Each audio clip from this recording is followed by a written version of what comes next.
We'll have more details on what the plans are for that day soon, maybe later today, maybe later this weekend. On Thursday, the president will travel to Cleveland, Ohio to deliver remarks on the economy, and on Friday, his budget will be released, and he will also travel to Wilmington, where he will remain over the Memorial Day weekend. With that, Darlene, why don't you kick us off? Thank you. Wanted to start with Israel. Does the President or the White House have any concerns that the extent to which the Israeli Prime Minister continues the war will affect the President's own ability to continue to defend Israel's right to defend itself? I know that's a little circular, but... You mean domestically here, yes. or? Yes.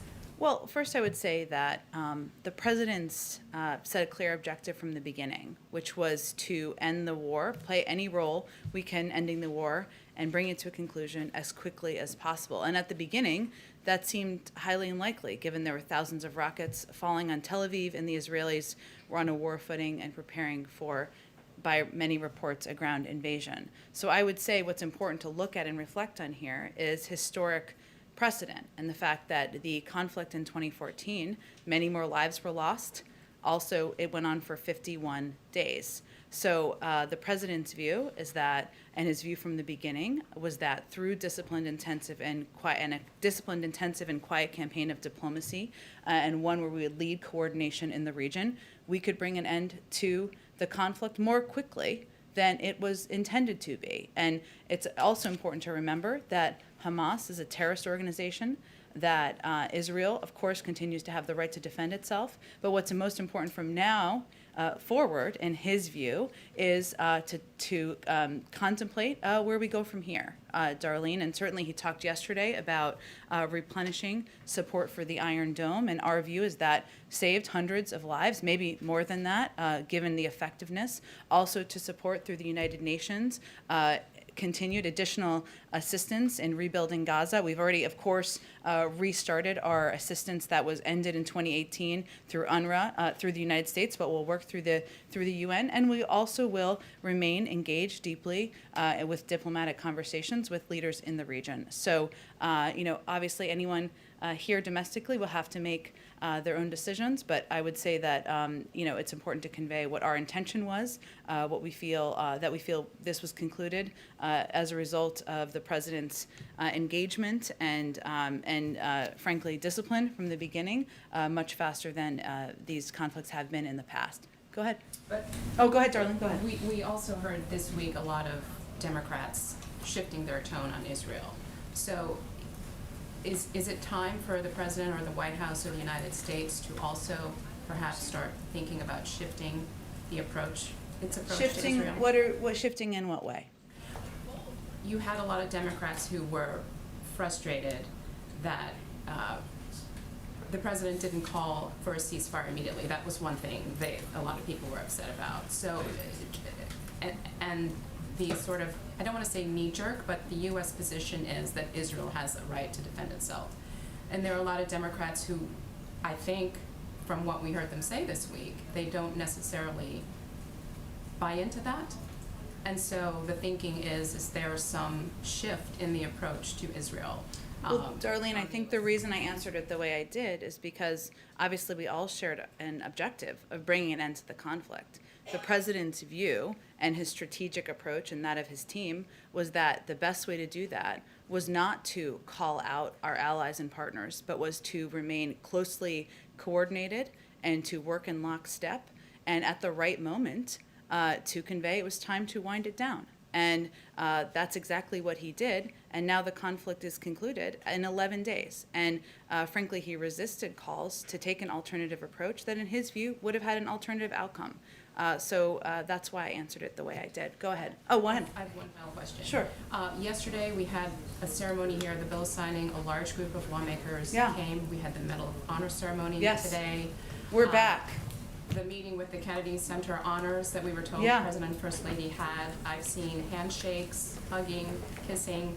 Yes. Is the White House open again? Can you talk about some of the considerations that went into these events over the past couple of days? And is this the norm, the new norm, the new norm going forward? I can confirm we are a warm and fuzzy crew, and we like to hug around here. But we were waiting for that to be allowed by CDC guidelines, which we certainly abide by. So we are, as many organizations and companies are, working to implement these guidelines here at the White House. And so what you've seen over the last couple of days is efforts to do exactly that. And that includes welcoming back and having a full briefing room very soon. It includes having more events with more people, and certainly continuing to open the White House up, the People's House up to the American public. Go ahead. Thanks. Back to Israel for a moment. One of the other examples I think that would fit into Darlene's question is this pressure from lawmakers over the $735 million pending sale of precision-guided missiles to Israel. I know the president said yesterday he's committed to replenishing the Iron Dome, but is he also committed to making sure that sale goes through? We have no plans to change our security assistance that we're providing to Israel.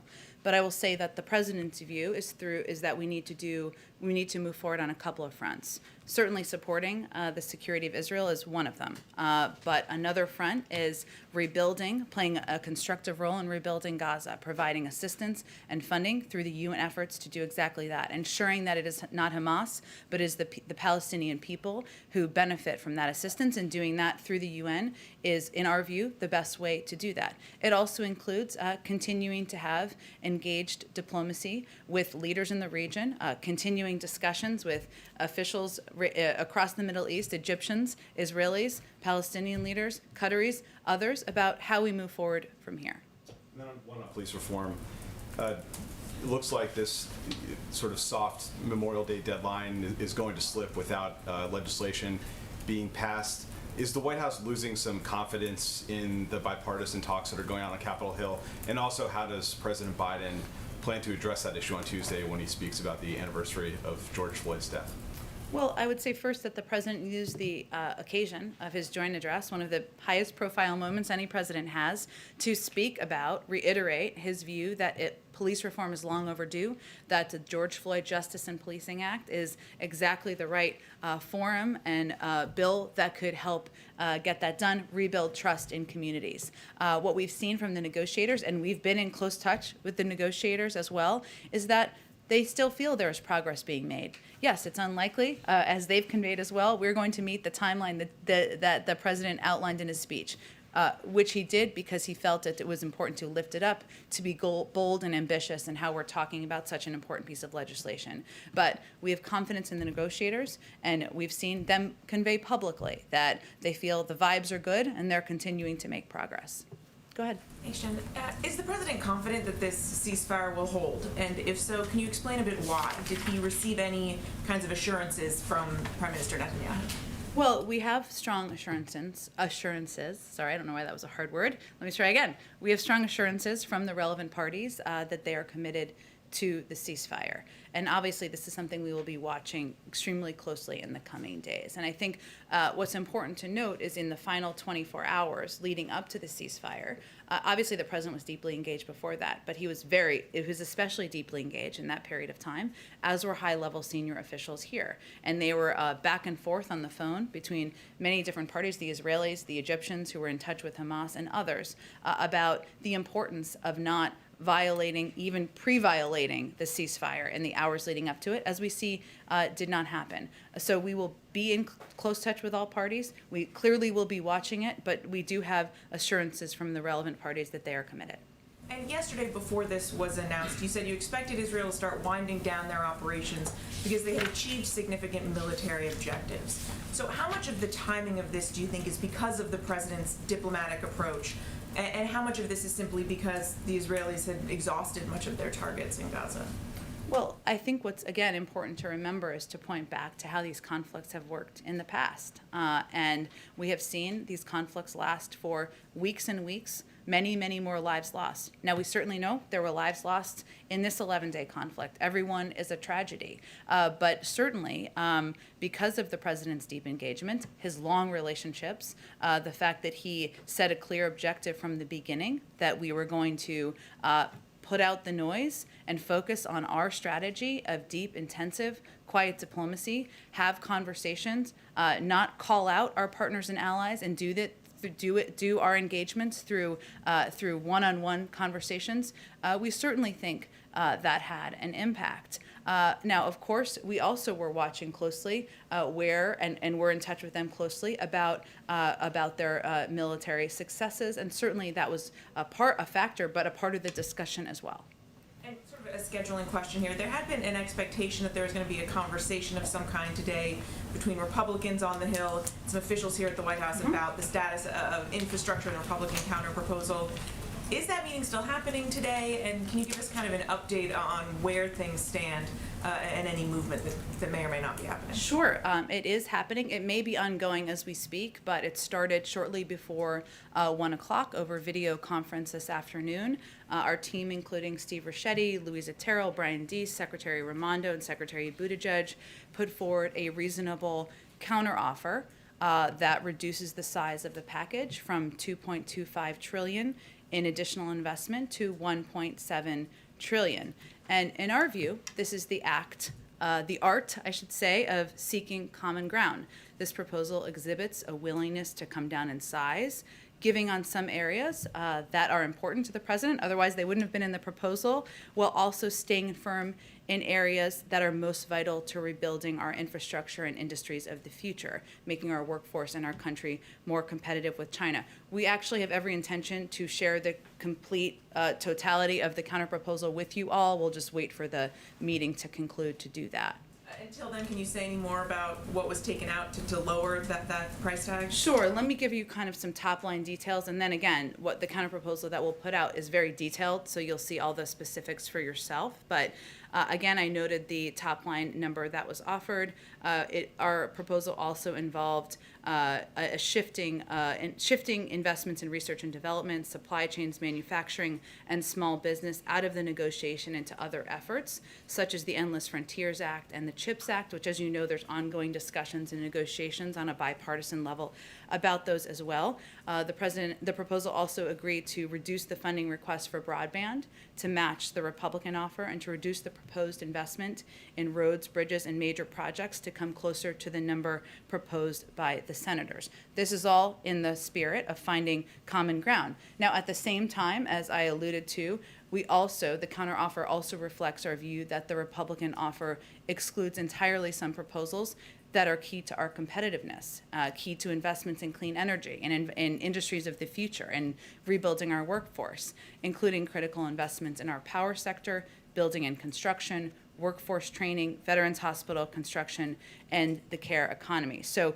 we push for increased funding levels for critical transportation infrastructure like rail, especially considering China's level of investment in such projects, as well as the elimination of lead pipes that poison drinking water and resilience projects as extreme weather events, as we've seen around the country, continue to become more common as a result of climate change. And lastly, any changes to how you would like to pay for all of this? We also reiterated, or the intention is to reiterate, the fact that the president is not willing to raise taxes on Americans earning under $400,000 a year through a gas tax or through user fees. He believes that the extraordinarily wealthy, that companies that many of whom have not paid taxes in recent years can afford a modest increase to pay for middle-class jobs. Do you have another question? Are you good? Okay, go ahead. Just heard you describe the infrastructure negotiations as the art of seeking common ground. At some point, does that become the art of the deal? I don't know. You're the professional here, Peter. You're the TV star, you know? What's the Fox Chiron going to be? Art of seeking common ground does take a lot of characters. Does. So I'll check Does. with the control room. The art of the deal. We'd be okay with that. Yeah. With the art of the deal, I think that's a headline. Well, there you go. An art of a different kind of deal. A deal for the working people. Got it. Okay, go ahead. So Glad we could work that out. Thank you very much. On Israel, how much credit does President Biden think he deserves for this ceasefire that was negotiated by the president of Egypt? Well, first of all, the president's focus was on one objective, which was bringing an end to the conflict as quickly as possible. As you know, and as our briefing day in and day out was evidence of, there was criticism, and as Darlene's question was evidence of, there was criticism coming from many sides. We kept our head down, focused on our strategic objective, focused on intensive, quiet diplomacy to bring an end to the conflict as quickly as possible. Our engagements with the leaders of Egypt, the leader of Egypt was a key part of that discussion and a key part of bringing an end to the conflict, given their important relationships with Hamas. And I know, because we are just trying to understand all these, the dozens of calls and who played what role. The president extended his sincere gratitude to President al-Sisi and the other senior Egyptian officials who played a critical role in the diplomacy. So if their role was critical, how does the White House describe President Biden's role? Well, again, Peter, I think what I can do here, what the president was conveying is that this was an effort, much of it coordinated by the United States, much of which he was involved in personally, engagements on the phone, engagements with his team, a commitment and a driving desire to keep the strategy aligned with what we knew would help bring an end to the conflict as quickly as possible. He's also someone who wants to give credit where credit is due, and that includes the role the Egyptians played and the role many countries in the region played in working to bring an end to the conflict. And then quickly, And also his team. I mean, he called out Secretary of State Tony Blinken, he called out his National Security Advisor, and also our UN Ambassador Linda Thomas-Greenfield, who played an important role here as well. Quickly on immigration, the governor of Tennessee says that he was asked and he declined a Biden administration request to house unaccompanied minors. And in coming days, or in recent days, there have been some reports that at least 4 planes filled with unaccompanied minors landed in his state, some in the middle of the night. Can you explain what's going on there? Well, as we have been very clear about, children, our objective is to unite these unaccompanied children under the age of 18, with families, with sponsor families. So children have been traveling through Tennessee. They are simply on their way to unite with relatives and sponsors, to meet sponsors in the state, or just traveling through Tennessee until they reach another destination to unite with family members or legal sponsors. As you know, geographically, it's right in a place where there's a lot of states around it, so it's a place where some flights have gone through as children are moving to other destinations. And since this was something that the governor of the state said he didn't want, this is not a case of federal officials trying to sneak something past the state level officials. I think I'm confirming here that Tennessee is a state that is right near in the middle of the country, and some kids have to travel through there to get through their destination, and we've been very clear that our objective is to treat these kids humanely, get them to safe homes, especially homes of loved ones and sponsored families. Go ahead. Point of clarification, you mentioned detailed some of the cuts to the Yeah. counter proposal. Did I hear you right that said they're going to find a home in other Senate legislation that's curling through now, like the China bill? So while they're coming out of your counter proposal, they are going to find a home somewhere There are else? some components, yeah, where there is some overlap in the Frontiers bill and the CHIPS bill, where there is opportunity to still move forward on some of the president's ideas. Gotcha. Republican governors in some 22 states have rolled back those expanded unemployment benefits. What is the White House or the Biden administration doing to preserve those benefits, if anything, at the state level? Well, Jarrett, it is up to, of course, these governors to make a decision about what assistance they want to provide to the people of their states. Our view continues to be that unemployment insurance, of course, at a federal level, which is something we advocate for and would work to pass through Congress or have worked to pass through Congress, is something that can help people during a time where there are still more than 8 million people out of work make ends meet.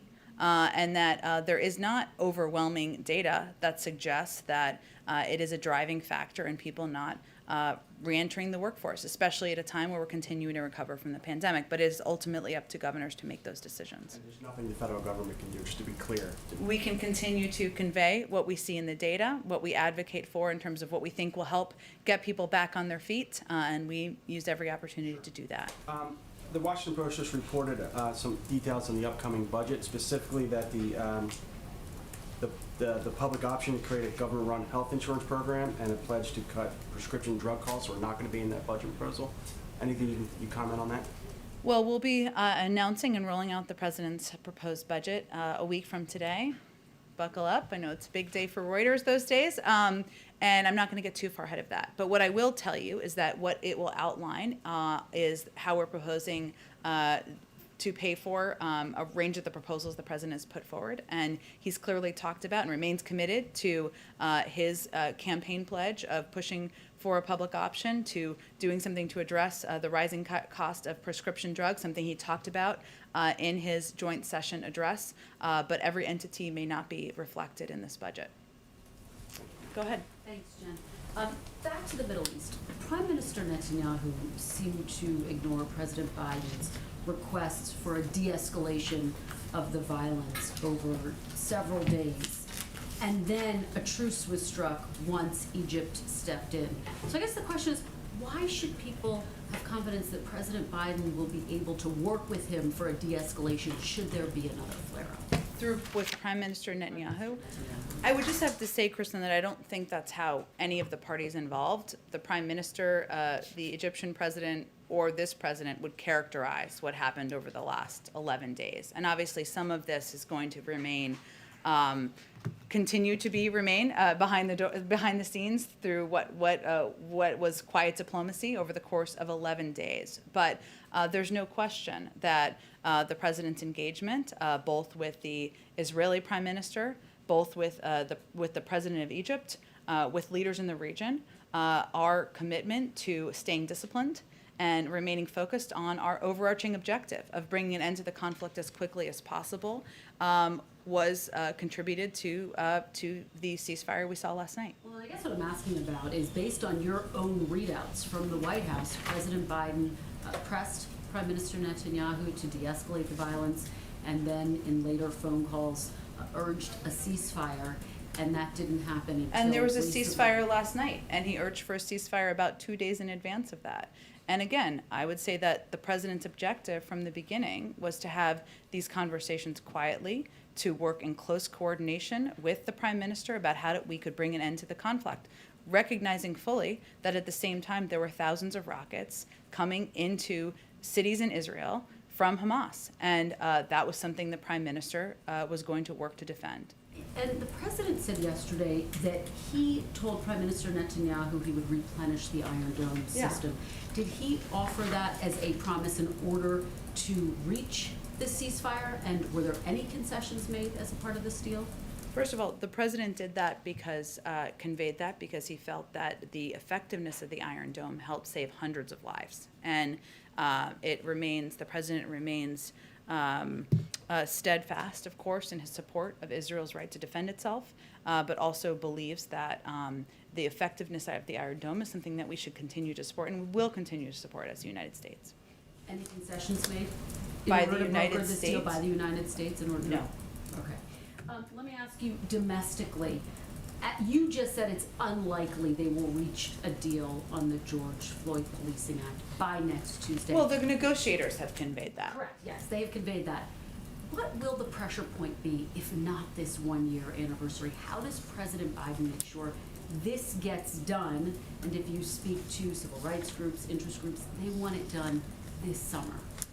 Well, first of all, all of the negotiators are continuing to press forward on working to find common ground to get this done. The president wants to sign it into law.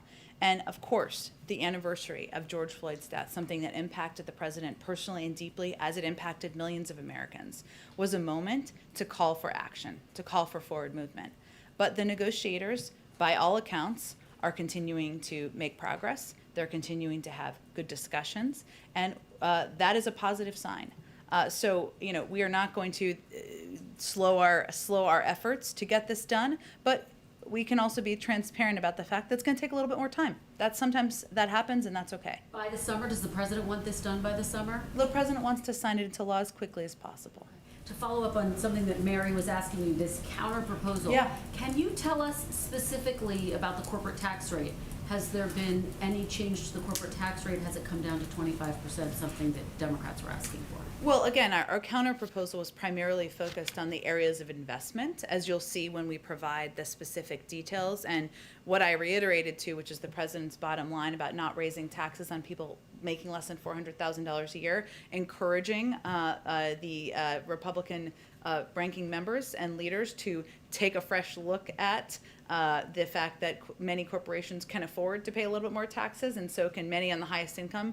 that was really what was in our counterproposal in terms of what was discussed in the meeting. I don't have a readout of that quite yet. No change yet to the corporate tax rate that you're aware of? Well, I The mean, proposal of the corporate tax I'm not a rate. mathematician, otherwise I wouldn't be here. But obviously, we proposed a package that was $500 billion less expensive. So it needs less pay-fors. But what that looks like will have to be a part of the negotiation. Go ahead. Thanks, Jen. I'm hoping you can give us an update on international inbound travel. Wondering if the administration. I wish I could. Well, It's a very popular question. I was going to ask if the administration feels any urgency ahead of the summer high season to make any new policy moves. Well, we certainly understand the desire of many Europeans to come travel to the United States and vice versa. And people, that's part of returning to normal and part of what will make people feel good about the efforts to fight the pandemic. But we can't respond to public pressure or even emotion. We have to rely on the health and guidance, the guidance of our health and medical experts, which is exactly what we'll do. But in terms of that guidance, at this point, the CDC is saying for vaccinated individuals, they can go in and outside, large crowds, small crowds, they say that vaccinated individuals can travel internationally. And they're still required to wear masks, and airline travel's a little different. And again, I'm not a doctor, but we rely on their advice, and they obviously are continuing to consider and update guidance as information becomes available. And in terms of possibly requiring, proof of vaccination for non-U.S. citizens, is there any further consideration of that you could share? A vaccine passport? I didn't use that term. Well, you mean the same basic thing, the federal government requiring vaccines, Yes, proof some of sort vaccination. Proof of vaccination. That is not in our intended plan. Just on a different topic, on Colonel Puckett Jr. Yeah. Why was, maybe you could take us a little bit into Sure. the decision to have him be the first recipient of a Medal of Honor from the president? Well, clearly he has an incredible personal story and is part of what the president feels is one of the greatest generations in history. And he also has a great deal of support for the sacrifices he made and the incredible story we just heard the president tell at that event. And the president, I think, felt it was important to honor him, recognize him, as one of the first people, given the service that he paid to the country, and the fact that he is still a young man, but someone we want to recognize while his family can celebrate with him. Go ahead, Ann. Let me try a different version of Kristen's question on Israel. Okay. So on Wednesday, the readout of the president's call with the prime minister was pretty blunt in saying that the president had told the prime minister he expected to see a significant de-escalation that day, Wednesday. The ceasefire didn't come until more than 24 hours later, 36 hours later, 2 a.m. Friday local time. Was the president concerned, and was there any consternation around here as the day wore on Wednesday and moved into Thursday, that the prime minister was blowing him off, not listening to him, not doing what the president had asked him to do? No, and that is not a reflection of what happened behind the scenes either. Clearly, the president felt it was important to convey, even in a public readout, that his view and the view of the United States was it was time to move toward a ceasefire. And just over 24 hours later, there was an agreed ceasefire. And that required additional conversations behind the scenes, many of which the president was involved in himself, as you well know, because we did readouts of them. It required also an agreement, as you know, Ann, from the other side, and required an agreement from Hamas that they also would engage in the ceasefire, hence the conversation the president had with President el-Sisi on Thursday, just yesterday morning. That was a factor that led to that agreement on that side. So it was the moment in the discussions and negotiations where the president felt it was important to convey that publicly. Obviously, he was careful about what he conveyed publicly, what he said publicly, what we said in readouts publicly, but it was a reflection of that. But over the last 24 to 36 hours were clearly pivotal in bringing an end to the conflict. But it's unusual for a president to throw a flag like that and to say to a foreign leader that effectively the U.S. president is setting a deadline for specific action. If that specific action isn't met in the deadline the president sets, even though I completely take your point that there was a ton of other stuff happening and it wasn't a terribly much longer time period than the one the president has set, is there a risk that the president looks in any way weak or ineffective in having set the deadline to begin with? Well, first of all, there was a ceasefire in 11 days. That was 1/5 of the length of time of the 2014 conflict, with far fewer lives lost. This was accomplished in part because of intensive, quiet diplomacy, where we did not make him or leaders in the United States the centerpieces of this effort, because we felt that was not that the most important thing we could do was play a role behind the scenes. That's exactly what we did. The conflict has now ended. There is a ceasefire just over 24 hours after that call was made, and that was an important point to convey publicly. But no, that is not our view from here.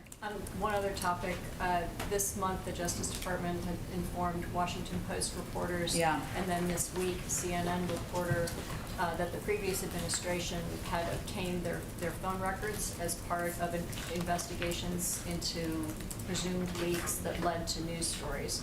What is this administration's view of the appropriateness of seeking reporters' phone records, and do you plan to continue those investigations? Well, first, I will say that I learned of this issue for the first time after CNN's report yesterday, and I know similar sentiments have been expressed from many parts of this government. As I understand it, the records sought and the legal process to obtain them began, as you noted, during the prior administration. We, of course, this president is committed strongly to the rights of the freedom of press, as you have seen for decades, and to standing up for the rights of journalists. And the Justice Department conveyed yesterday that they intend to meet with reporters to hear their concerns about recent notices, and they certainly intend to use the Holder model as their model, not the model of the last several years, but really these decisions would be up to the Justice Department. Well, the Holder model included pretty significantly aggressive leak investigations. The specific question, though, is the appropriateness of seeking and seizing personal phone records from journalists. Does this administration believe that's an appropriate tactic? Well, again, it was done by the prior Department of Justice. I would send you to the Department of Justice for any comment on what their intentions are moving forward. Go ahead. There was a Marist poll that came out earlier weighing race relations in the U.S. with 17% of people saying that they did not believe that things had, 17% believing, only 17% things had changed. Earlier you talked about police reform and what the administration is doing. You mentioned building trust in communities, but what does that actually mean? Well, I think the reason I referenced that is because obviously passing, or our view, I should say, is passing the George Floyd Justice in Policing Act into law, ensuring that there is more accountability, more requirements and restrictions in place for departments across the country, and also would be a contribution to rebuilding trust in communities. Obviously, there's more that needs to be done beyond that. That's not the only step, far from it, but I think our view and the president's view is that signing this bill into law would make a contribution.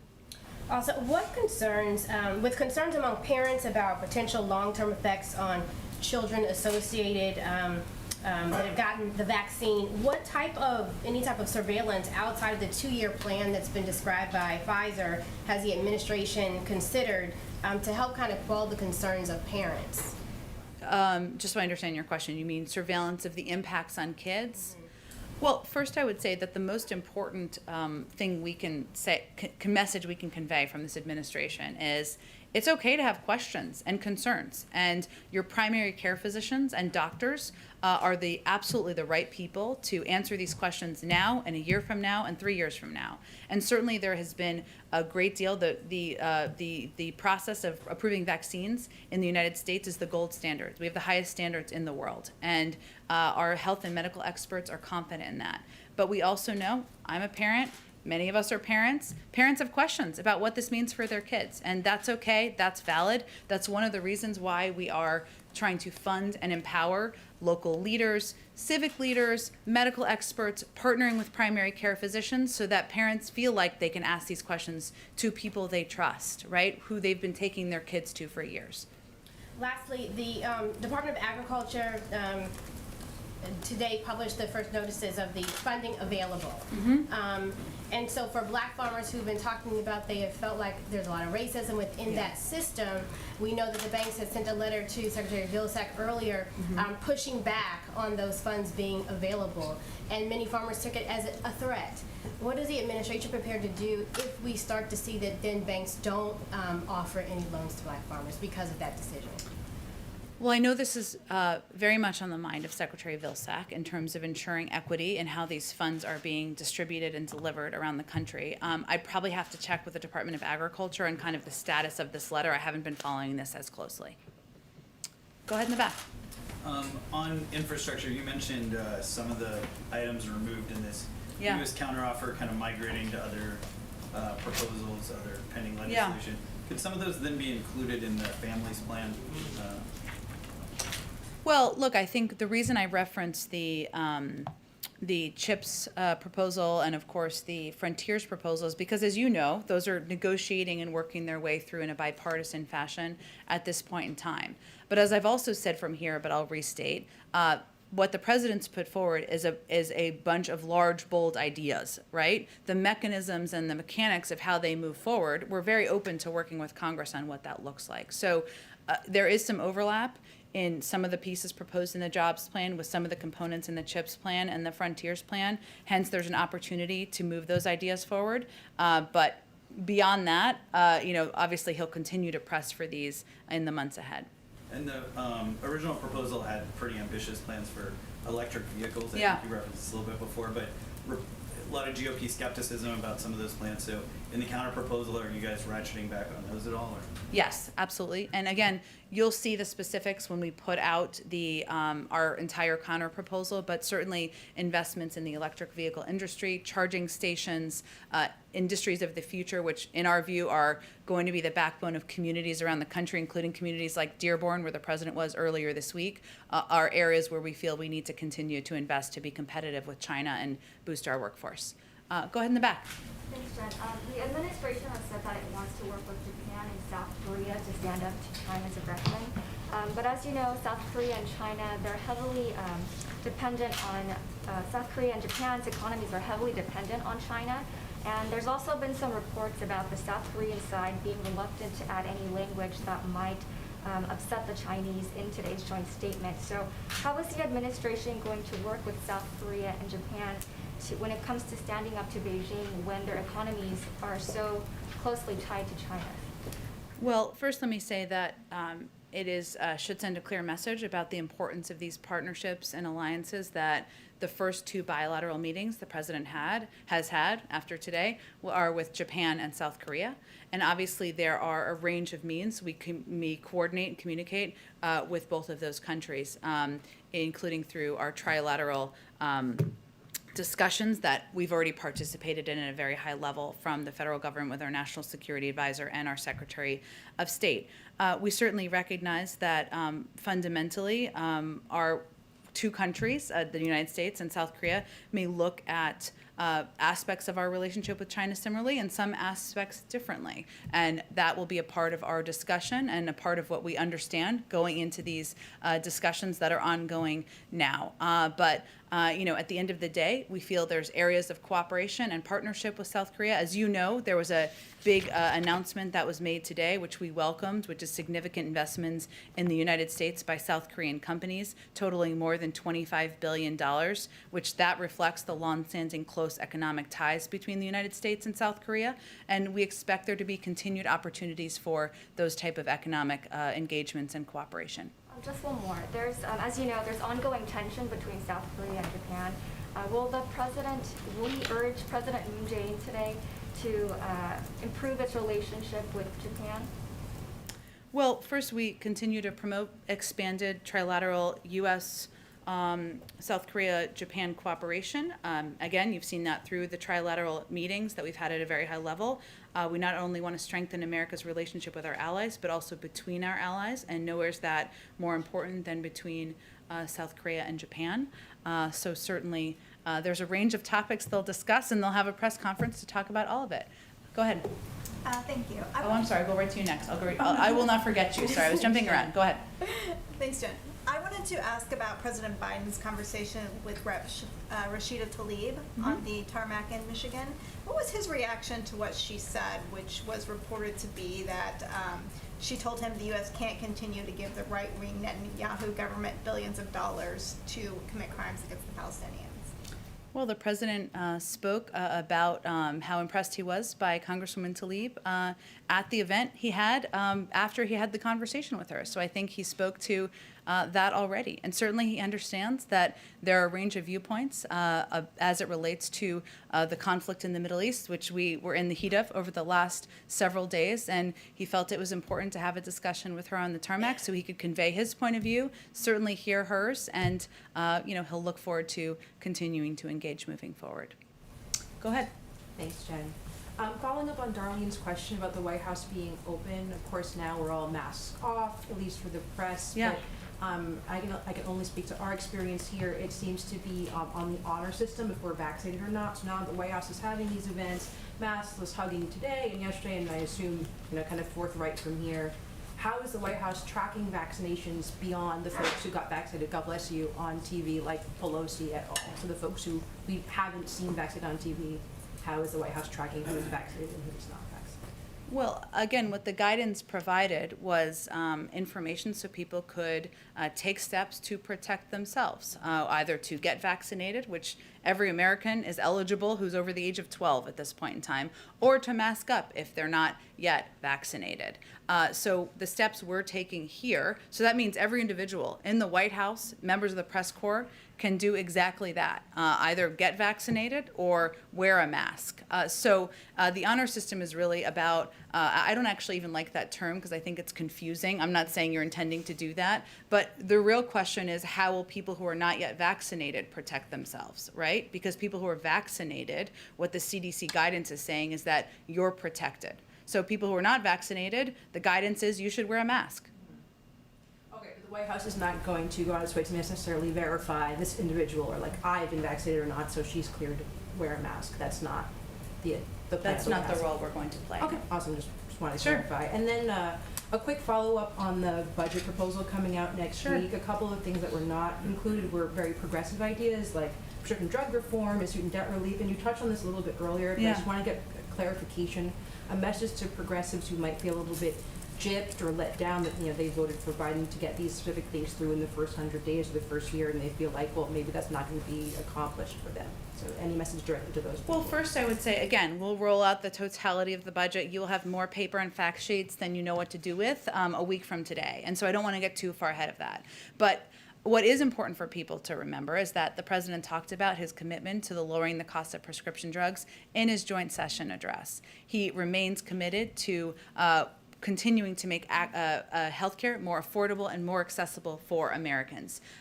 Is the totality of everything he wants to accomplish in his presidency done in the first 100 days? Clearly not, because we've passed that period of time. And will every single thing he wants to get done in his presidency be reflected in the budget? It won't. But that doesn't mean he's not committed to it, and it doesn't mean that he doesn't have a desire to move all of these agenda items forward that he talked about in his joint session address and that he talked about when he was running for president. Go ahead in the back.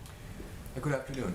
House Speaker Nancy Pelosi's call for a diplomatic boycott of the 2022 Beijing Olympics. Does President Biden agree with that urging? Our position hasn't changed. At all? Human rights and all, and as much as this administration forcefully defends human rights and we are treating people quite outspoken on human rights, the values of the United States, in our conversations with the Chinese government and leaders, and any country where we have concerns, as was clear in the readout that from the president's call with President Xi, and as has been clear in every engagement we've had with the Chinese leaders. But our position on the Beijing Olympics has not changed. Okay, to follow up, if I can, Yeah. in light of the Israeli-Palestinian fighting, genocide against the Uyghurs, the plight of the Rohingya, persecution of Christians across the globe. This is the big question here. Going forward, how is the Biden administration going to foster international religious freedom? Well, there was a lot wrapped up in there. What I will tell you is that, broadly speaking, the president and the administration, the Secretary of State, will continue to advocate for freedom of religion, freedom of expression, freedom of media around the world when they have engagements diplomatically, when we have bilateral meetings, through public and private conversations. Closer to home, finally, we've seen gas prices rising. It's a much different topic here. Gas prices rising significantly, and we all know that they hurt poor people. They hit them the hardest.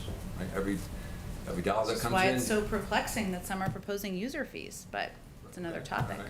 Well, you want to continue on your? Go ahead. Okay. I don't know. You had a question. Well, my question is the Biden administration considered, does it have any plan or any sort of action it can take to try to bring down prices, or at least somehow make the cost less, whether it's a tax or something to help impoverished people? Otherwise, the money that's going to them in the form of the rescue plan and the other money is really money going back out the door to pay for higher gas, isn't it? Well, first I would say that the president's plans, his proposals, whether it was the American Rescue Plan, his American Jobs Plan, his American Families Plan, have all been proposed through the prism of what he can do to help working people, help people trying to make ends meet, help people trying to put food on the table. His proposals have helped cut childhood poverty in half by this year. It's helped put 1.5 million people back to work, has helped ensure that families and parents have a little bit of extra assistance so they can cover the cost of childcare. So that has been the prism through which he's made all of his proposals. I have to wrap this up in a minute here. Just a quick point of clarification. What did you mean when you said that when it comes to spying on journalists, this DOJ is going to follow the Holder model? Because Eric Holder was the Attorney General when the DOJ was spying on the Associated Press and was obtaining phone records for bureaus and individual journalists? Well, the question that was asked, which was a good question, was about the records that were taken or seized or whatever, however you want to characterize it, during the last administration. And we're not going to follow the Barr model. I would say I would point you to our Department of Justice to how they will approach that issue. You said the Holder model, and Eric Holder did monitor the phone records of journalists. I think I would point to the Department of Justice here. All these decisions would be made by our Attorney General and the Department of Justice. And again, they are going to be meeting with journalists to hear their concerns. And certainly we will continue to advocate for freedom of press, freedom of expression in the United States, of course, but also around the world. Thank you, everyone. Oh, I'm sorry. I don't unintentionally forget. It's my favorite part of the week. Go ahead. Hello. How are you? I'm good, thank you, Jen, for the opportunity. My name is Andrew Pang. I'm with the YAPI, a publication dedicated to tracking Asian American and Pacific Islander activism. I have two questions. The first one's on anti-Asian hate. In addition to the COVID-19 Hate Crimes Act that the president signed yesterday, the administration also announced plans back in March to reestablish the White House Initiative on Asian Americans and Pacific Islanders. The White House also said that the president would appoint a permanent director to lead that initiative. Do we have any announcements, or can we expect an update on an executive order reauthorizing the initiative? Sure. Well, thank you. It's very nice to meet you. Thanks for all the reporting you do. I will first say that reinstating and expanding the White House Initiative on Asian American and Pacific Islanders and ensuring that it is successful is a top priority for the president. He's committed to reestablishing the initiative, as he talked about early on in his presidency. We hope to have more on that soon. So soon coming weeks on more specifics and an update. As you noted, he signed into law a bipartisan bill, the COVID hate crimes bill legislation yesterday. First big event here at the White House with bipartisan support. Welcome people to the White House. That just conveys how important that legislation was to him. And he also committed to appointing a senior member of his White House team, which he has done, who has a seat at the table, both on policy and personnel, to speak to the initiatives that are important to the AAPI community. But hopefully we'll have more soon. Maybe if we're having this conversation next week, I'd have more of an update, but it could be that soon. But it's very nice to meet you. Thanks for joining us in the briefing room. Thanks for everyone so much, and have a wonderful weekend. Thank you, Jen.